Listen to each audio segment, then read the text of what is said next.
இனிமே சமோசா செய்ய மாவு பிசைய வேண்டாம். வீட்ல இருக்கிற பிரெட்ட வச்சு ஈஸியா சமோசா ரெடி பண்ணிடலாம்.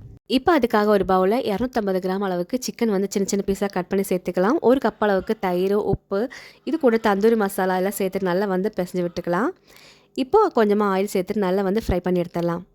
ஒரு 10 நிமிஷம் போல் நல்லா ஃப்ரை பண்ணி எடுத்து வச்சிடலாம். இப்போ ஒரு பவுலில் 1 கப் அளவுக்கு முட்டைக்கோசு, வெங்காயம் 1 கப்பு, இது கூட 1 டேபிள் ஸ்பூன் பெப்பர், சால்ட்டு சேர்த்துட்டு 1 கப் அளவுக்கு மயோனீஸ் சேர்த்துட்டு நல்லா வந்து கலந்து விட்டுக்கலாம். இது கூட 1 டேபிள் ஸ்பூன் டொமேட்டோ கெச்சப் சேர்த்துட்டு நல்லா வந்து மிக்ஸ் பண்ணி விட்டுடலாம். இப்போ நம்ம ஏற்கனவே ஃப்ரை பண்ணி வச்சுக்க சிக்கன் அது கூட சேர்த்து வச்சிடலாம். இப்போ ஒரு பவுலில் 2 டேபிள் ஸ்பூன் போல் மைதா சேர்த்துட்டு தண்ணி சேர்த்துட்டு நல்லா வந்து கட்டி இல்லாமல் கலந்து விட்டுக்கலாம். இப்போ ஒரு பேஸ்ட் மாதிரி பண்ணிவிட்டு இப்போ ப்ரெட்டில் வந்து ஒரு சைடில் தேய்ச்சி விட்டுட்டு இந்த மாதிரி கோன் மாதிரி ஷேப் பண்ணி வச்சுக்கோங்க. கூட 1 டேபிள் ஸ்பூன் போல் ஸ்டஃபிங்கை சேர்த்துட்டு மைதா தேய்ச்சிட்டு நல்லா வந்து ப்ரெஸ் பண்ணி விட்டுடலாம்.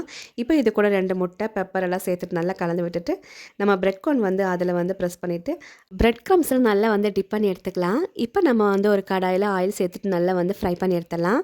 இப்போ பாருங்கள் நல்லா கிறிஸ்பியாக வந்துருச்சு. இதே மாதிரி நீங்களும் வீட்டில் ட்ரை பண்ணி பாருங்கள். அஸ்ஸலாமு அலைக்கும். தேங்க்யூ.